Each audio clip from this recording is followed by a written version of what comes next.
নমস্কার, বিথিকাস কুকিং প্যাশনে তোমাদের সবাইকে স্বাগত। আজকে আমি তোমাদের সাথে শেয়ার করছি আলু পটলের তরকারি রেসিপি। পটলগুলোকে খুব ভালো করে খোসা ছাড়িয়ে কেটে আমি ধুয়ে নিয়েছি। খোসাগুলো পুরোপুরি ছাড়াইনি, একটু রেখে দিয়েছি। তারপর কড়াতে দিয়ে দিয়েছি পরিমাণ মতন সাদা তেল, পটলগুলো দিয়ে দিলাম, এবারে লবণ ছড়িয়ে দিলাম। এবারে আমি ঢাকা দিয়ে খুব ভালো করে ভেজে নেব। যখন লাল কালার আসবে তখন আমি পটলগুলো ভেজে তুলে নেব।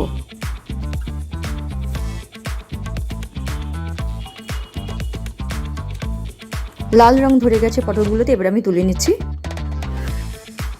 একইভাবে আলুগুলো আমি খুব ভালো করে খোসা ছাড়িয়ে কেটে ধুয়ে নিয়েছি। আলুগুলো এবারে দিয়ে দিলাম তেলের মধ্যে, লবণ দিয়ে দিলাম, চাপা দিয়ে একটু ভালো করে ভেজে নেব।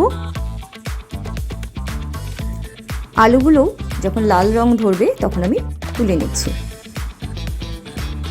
এবারে আমি একটা মশলা করে নেবো। তার জন্য বাটির মধ্যে দিয়ে দিয়েছি খানিকটা পরিমাণে জল। জলটা ফুটে গেছে, এবারে দিয়ে দিলাম 3টে মিডিয়াম সাইজের পেঁয়াজ স্লাইস করে কাটা, 4 টুকরো আদা, 13-14 কোয়া রসুন, আর দিয়ে দিলাম 5টা শুকনো লঙ্কার একটা মিডিয়াম সাইজের টমেটো। এগুলো আমি একটু সেদ্ধ করে নেব।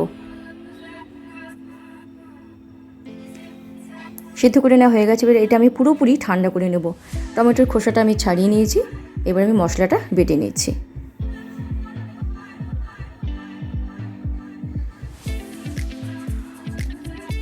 এবারে আমি আর একটা মশলা করে নেব। তার জন্য আমি এখানে কাজু, সাদা তিল আর পোস্ত ভিজে রেখেছিলাম, এটাও আমি মিক্সিতে দিয়ে বেটে নিচ্ছি। কড়াতে দিয়ে দিচ্ছি জিরে, 2টো দারচিনি, 2 টুকরো ছোটো এলাচ, 2টো তেজপাতা। তেজপাতাটা আমি একটু কেটে নিয়েছিলাম। এবারে দিয়ে দিলাম আদা, পেঁয়াজ, রসুন, টমেটো আর শুকনো লঙ্কার পেস্ট। একটু ভালো করে কষিয়ে নিলাম। এবার এর মধ্যে একে একে দিয়ে দিচ্ছি জিরে গুঁড়ো, ধনে গুঁড়ো,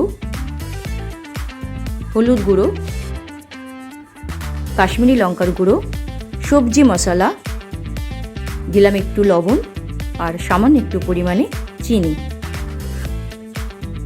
আবার একটু ভালো করে কষিয়ে নিচ্ছি। এবারে দিয়ে দিলাম সাদা তিল, পোস্ত আর কাজু পেস্ট। এটাও ভালো করে একটুখানি কষিয়ে নিচ্ছি। এবারে দিয়ে দিলাম জল। মিক্সির জারগুলো ধুয়ে সেই জলটা আমি দিয়ে দিচ্ছি। এবারে ভেজে রাখা আলু আর পটলটা আমি দিয়ে দিচ্ছি।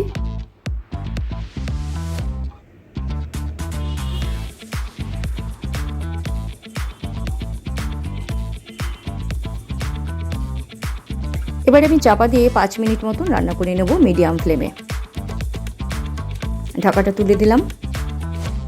তরকারিটা খুব ভালো মতন সেদ্ধ হয়ে গেছে। এবারে দিয়ে দিচ্ছি 1 চামচ ঘি আর সামান্য একটু পরিমাণে গরম মশলা। এবারে আমি উনুনটা পুরোপুরি অফ করে দেবো। স্ট্যান্ডিং টাইমে 5 মিনিট মতন রেখে দেবো। এবারে গ্রেভিটা একটু বসে গেছে, একদম ঠিকঠাক মতন তরকারিটা তৈরি হয়ে গেছে। এবারে আমি একটা বোলের মধ্যে তরকারিটা তুলে নিচ্ছি।